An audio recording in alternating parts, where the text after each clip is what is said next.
মিথ্যে মামলায় গ্রেফতার ক্ষেত মজদুর আন্দোলনের নেতা সন্দেশখালী প্রাক্তন বিধায়ক নিরাপদ সর্দার সহ অন্যান্য নেতৃত্বের নিঃশর্ত মুক্তি। সন্দেশখালী তোলাবাদ শেখ শাহজাহান, শিবু হাজরা, উত্তম সর্দারের অত্যাচার বন্ধ এবং তাদের গ্রেফতারের দাবির পাশাপাশি বেকারদের কাজ, শ্রম কোড, স্মার্ট মিটার সহ বিদ্যুৎ বিল বাতিল, কৃষি পণ্যের ন্যায্য দাম, রেগার বকেয়া মজুরি পরিশোধ, অস্বাভাবিক মূল্যবৃদ্ধি রোধ এবং সর্বোপরি দেশের সংবিধান, ধর্মনিরপেক্ষতা, সংসদীয় গণতান্ত্রিক ব্যবস্থা সহ বিরুদ্ধে সোচ্চার হয়ে বিভিন্ন দাবিকে সামনে রেখে মঙ্গলবার আইন অমান্য করে যৌথভাবে কোচবিহার জেলা শাসকের দফতরে অভিযানে সামিল হল কেন্দ্রীয় শ্রমিক ইউনিয়ন, কৃষক, ক্ষেত মজদুর সহ সমস্ত গণসংগঠন এবং 12 জুলাই কমিটি।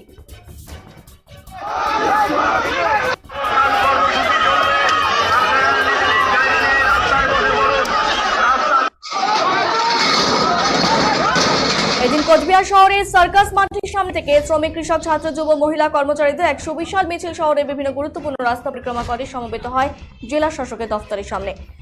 কোচবিহার সাগরদিঘি চত্বরে দফতরে পৌঁছানোর রাস্তায় এদিন পুলিশের দুটো ব্যারিকেড ভেঙে এগিয়ে যান মিছিলে অংশগ্রহণকারীরা। পুলিশ আন্দোলনকারীদের আটকানোর চেষ্টা করলে ধস্তাধস্তি শুরু হয় পুলিশের সাথে। এরপর জেলা শাসকের দফতরের সামনেই রাস্তার উপর বসে পড়ে অবস্থান বিক্ষোভে সামিল হন তারা।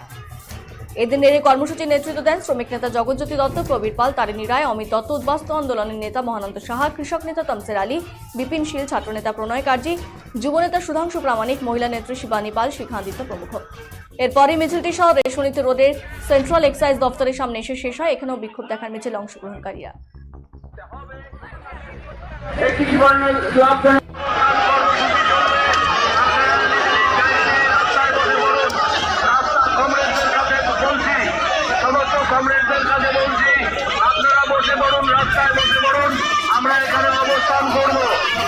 দত্ত জুয়েলার্স ভ্যালেন্টাইন অফার 2024 হিরে ও প্লাটিনাম অলংকারের এমআরপির ওপর 10% অফ।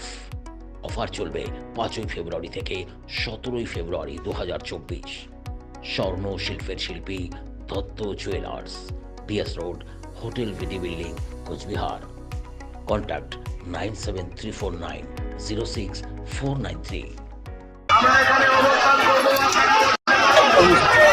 আজকে আমাদের মূল দাবি হচ্ছে কৃষক, শ্রমিক, মহিলা, ক্ষেতমজুর, ছাত্র, যুব, মহিলাদের বিভিন্ন দাবি নিয়ে আজকে আমরা এখানে ডেপুটেশন দিতে এসেছি।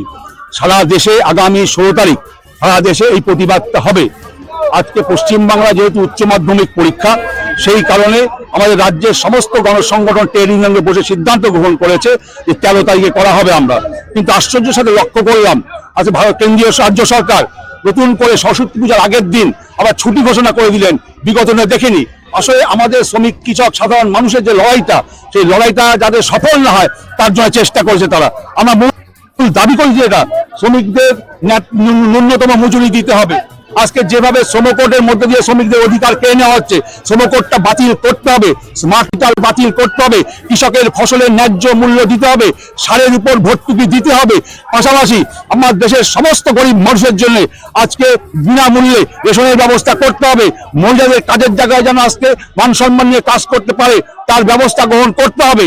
এই দাবির পাশাপাশি শিক্ষাক্ষেত্রকে বেসরকারীকরণ করে দেওয়া যেভাবে চেষ্টা করছে, আগামী দিনে গরিব মানুষের ছেলেমেয়েরা আগামী দিনে আর পড়াশোনা করতে পারবে না, যেভাবে ব্যবসায় পরিণত করা হচ্ছে শিক্ষাকে, তার প্রতিবাদে আজকে আমরা এখানে এসেছি। কিন্তু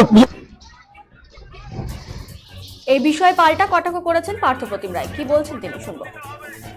সরকারের দাবিতে সহ বিভিন্ন দাবিতে কোচবিহারের জেলা শাসকের দপ্তর আইন অমান্য বাংলাদেশ সিপিএম এর বিভিন্ন সংগঠনের কি বলবেন? আসলে সন্দেশখালীতে যে ঘটনাগুলো ঘটছে এটা সাজানো নাটক চলছে। পেছনে বিজেপি এবং বামপন্থীরা জড়িয়ে রয়েছে, আইএসএফ সহ।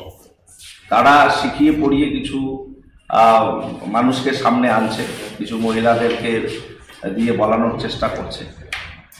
কিছু ঘটনা যদি ঘটে থাকে পুলিশ নিশ্চিতভাবে তদন্ত করে তাদের বিরুদ্ধে ব্যবস্থা গ্রহণ করুক, এ নিয়ে আমাদের কোনো আপত্তি নেই। সেটা যেই হোক না কেন, রাজনীতির রং না দেখে তাদের বিরুদ্ধে ব্যবস্থাপনা গ্রহণ করুন। ইতিমধ্যে সেই ব্যবস্থাপনার অঙ্গ হিসেবে আমরা দেখেছি যে সিপিএম, বিজেপি এবং কি আমাদের তৃণমূল কংগ্রেস দলেরও কিছু নেতৃত্বকে অ্যারেস্ট করা হয়েছে।